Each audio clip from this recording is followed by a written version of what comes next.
Welcome back to the wormhole. Today we're going to talk about our isopods, and we also got some new ones. So let's get into this.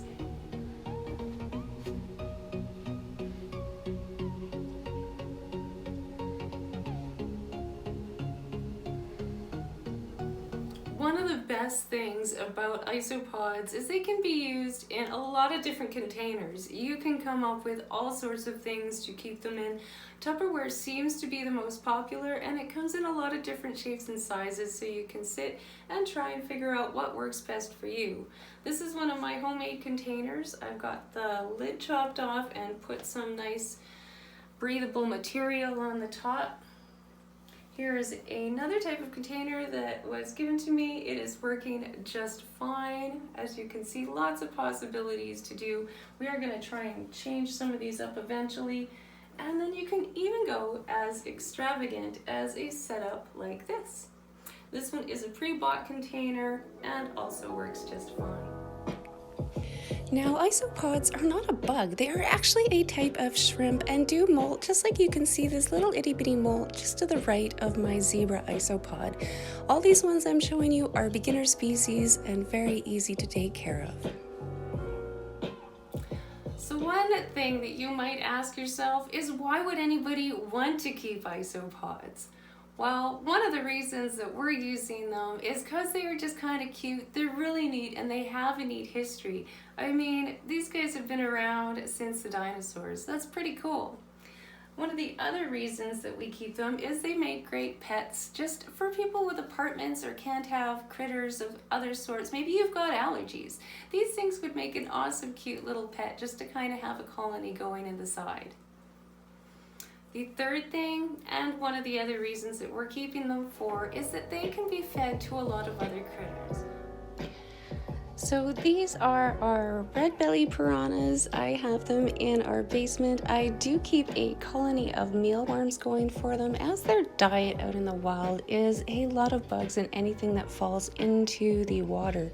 These guys are reaching around 7 years old, and I'd love to be able to add more variety to their diet. We also have a leopard gecko that I think is going to benefit from having some extra food and variety in their diet. This is Charlie, our leopard gecko. He is so sweet and going into shed here, so he's not as bright as he could be.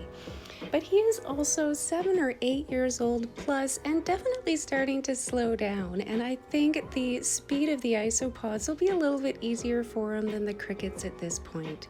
He does have a hard time chasing them down now. The other main reason that we got into looking and even discovered isopods was because of this guy. This is my gray-banded king snake. And I wanted to try and set up a bioactive vivarium for him. And this was where I ended up, looking up isopods. Okay. We have 3 types of roly-polies. Number 1 is zebra. So here are our zebras. They were the first one that we went out and got. And holy man, I have learned so much with these guys. They have grown quite a bit and are now making a lot of babies. I hope you can see them all running around in the dirt and as well on the piece of wood that I'm holding here. They are a medium species, absolutely cute with their little stripes all over their bodies. This tank also has some springtails in it, and the colony is actually getting really full with them as well. I am hoping to spread the springtails out to the other containers of isopods.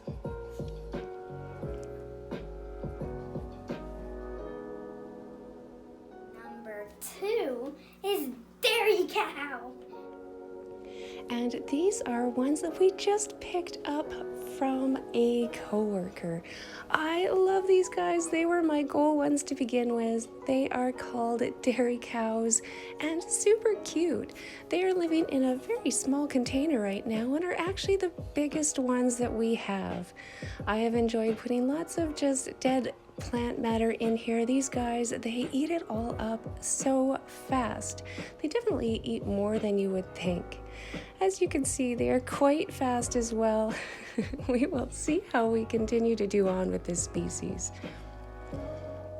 These are the only ones that I can tell the males and females apart, which is really neat by just looking at the back end. That was a little female there just running around like crazy. Absolutely adorable. Number 3 is giant orange. So this one is called the giant orange. They are also a larger species. As you can see, one itty bitty little baby just running around there. There are so many in this container, it is hard to tell exactly how many I've got. They seem to be a little bit in size between the dairy cows and the zebras and are definitely a very cute orange. I've also picked these up from a coworker and they are just adorable. Thank you so much. With all of my ones, these are all very easy species to keep. They don't have any huge requirements and you can have a lot of fun putting in different things. Here you can see I put one of my flowers from one of my house plants, lots of snake skin and different bits and pieces. I don't use any chemicals and as you can see, these guys are also enjoying some flake food.